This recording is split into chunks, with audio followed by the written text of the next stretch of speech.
आप सबको नमस्कार। नगर निगम के दिल्ली नगर निगम के एमसीडी के अभी चुनाव होने वाले थे। 9 तारीख को जो दिल्ली चुनाव आयोग है, स्टेट इलेक्शन कमीशन है दिल्ली का, उन्होंने सुबह सुबह एक प्रेस इनविटेशन भेजा कि आज शाम को 5 बजे चुनाव आयोग एमसीडी के चुनावों की तारीख का ऐलान करेगा, डेट्स ऐलान करेगा, किस तारीख को नॉमिनेशन होगा, किस तारीख को विड्रॉ किया जा सकता है, चुनाव किस तारीख को होंगे। शाम को 5 बजे चुनावों का ऐलान होना था, तारीखों का ऐलान होना था। 4 बजे, उसके 1 घंटा पहले, केंद्र सरकार ने चुनाव आयोग को चिट्ठी लिखी कि हम दिल्ली के तीनों नगर निगमों को एक साथ एक नगर निगम बनाने जा रहे हैं, इसलिए आप ये चुनाव टाल दीजिए। 5 बजे चुनाव आयोग ने चुनावों केंद्र सरकार के कहे के मुताबिक चुनाव टालने का ऐलान कर दिया। शायद भारत के इतिहास में पिछले 75 साल में आज़ादी के बाद से पहली बार ऐसा हुआ होगा कि केंद्र सरकार ने सीधे किसी राज्य के चुनाव आयोग को चिट्ठी लिख के चुनाव टालने के लिए कहा है। लोगों के अंदर बातचीत चल रही है कि 2-3 बातें चल रही हैं। 7 साल से 8 साल से केंद्र में भारतीय जनता पार्टी की सरकार है। 8 साल, अगर इनको तीनों एमसीडीज को एक साथ करना था, इकट्ठा करना था, 8 साल में इन्होंने क्यों नहीं किया? चुनाव की तारीखें ऐलान करने के 1 घंटा पहले इनको अचानक याद आई कि अब हमें तीनों एमसीडी को इकट्ठा करना है, इसलिए चुनाव टाल दिए जाएं। तो लोग कह रहे हैं कि एमसीडी को इकट्ठा करना, एक करना तो बहाना है, मकसद चुनाव टालने का था। क्योंकि बीजेपी को लग रहा था कि दिल्ली में अब अगर चुनाव होंगे तो आम आदमी पार्टी की ज़बरदस्त लहर है, बीजेपी उस लहर में बह जाएगी और बीजेपी हार जाएगी, इसलिए चुनाव टालने के मंशा से ये किया गया। दूसरा, ये भी लोग कह रहे हैं कि चुनावों का तीनों नगर निगम एक साथ करने से क्या लेना देना है। आज 3 नगर निगम हैं दिल्ली में, 272 वार्ड हैं, कुछ इसमें कुछ इसमें कुछ इसमें। तो तीनों नगर निगम के काउंसलर अपने अलग अलग नगर निगम में बैठते हैं।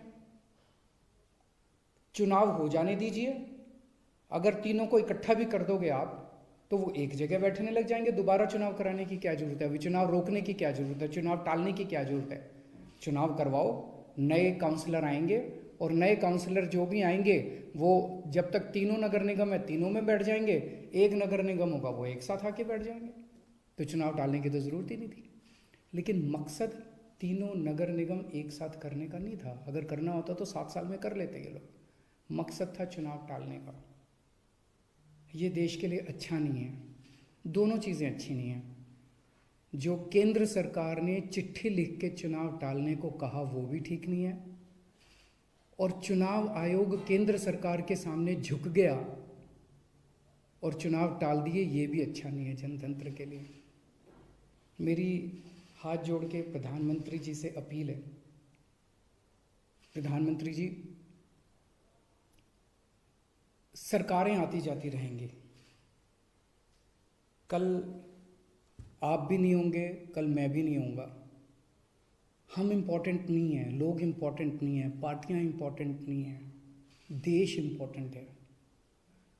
अगर हम चुनाव आयोग को दबाव डाल के चुनाव कैंसिल कराते हैं, इससे चुनाव आयोग कमज़ोर होता है, और चुनाव आयोग कमज़ोर होता है, चुनाव कैंसिल होते हैं तो देश कमज़ोर होता है। हम सबको मिलकर देश की रक्षा करनी है। किसी भी हालत में हमें इंस्टीट्यूशंस को कमज़ोर नहीं होने देना। मेरी आपसे हाथ जोड़ के विनती है, चुनाव कैंसिल मत कराइए। अगर चुनाव कैंसिल होते हैं, ये जनतंत्र के लिए बहुत बड़ा खतरा है। आज ये कहा जा रहा है कि हम तीनों एमसीडी एक करना चाहते हैं, इसीलिए चुनाव टाल दीजिए। कल को मान लो लोकसभा का चुनाव है, उसके पहले अगर कहा जाएगा कि ये पार्लियामेंट्री सिस्टम अच्छा नहीं है, हम प्रेसिडेंशियल सिस्टम लाना चाहते हैं, संविधान में बदलाव करना चाहते हैं, इसलिए चुनाव टाल दीजिए, तो क्या चुनाव टाले जाएंगे? मान लो कल को कोई स्टेट असेंबली का चुनाव है, ये कहा जाएगा कि हम 2 राज्यों को इकट्ठा करना चाहते हैं, इसीलिए चुनाव टाल दीजिए, तो क्या चुनाव टाल दिए जाएंगे? क्या जनतंत्र के अंदर चुनाव ऐसे टाले जा सकते हैं? ये बहुत बड़ा प्रश्न है। मैं प्रधानमंत्री जी से यही निवेदन करना चाहूँगा, कल केजरीवाल भी नहीं रहेगा, कल मोदी जी भी नहीं रहेंगे, ये देश रहेगा। इस देश को अपने को कमज़ोर नहीं करना। मुझे नहीं पता कि राज्य के हमारे जो स्टेट इलेक्शन कमिश्नर हैं उन पे ऐसा क्या प्रेशर डाला गया, उनको क्या धमकी दी गई, इनकम टैक्स की, ईडी की, सीबीआई की कोई धमकी दी गई, या वो अभी अप्रैल में रिटायर हो रहे हैं तो उनको पोस्ट रिटायरमेंट कोई लालच दिया गया, मुझे नहीं पता क्या दिया गया, लेकिन वो तुरंत 1 घंटे के अंदर चुनाव टालने को तैयार हो गए। ऐसे संस्थाएं कैसे चलेंगी? और मैं हमारे स्टेट इलेक्शन कमिश्नर से भी कहना चाहूँगा कि सर, अगर आप ऐसे चुनाव टाल देंगे, ये तो जनतंत्र ही नहीं बचेगा। हम लोगों ने आज़ादी किस लिए पाई थी? इस देश ने आज़ादी किस लिए पाई थी? जनता का राज है, जनतंत्र है इस देश के अंदर। आप ऐसे चुनाव टाल देंगे तो जनतंत्र ही नहीं बचेगा। मुझे नहीं पता आपके ऊपर क्या प्रेशर डाला जा रहा है, मुझे नहीं पता आपको क्या धमकी दी जा रही है या क्या लालच दिया जा रहा है, लेकिन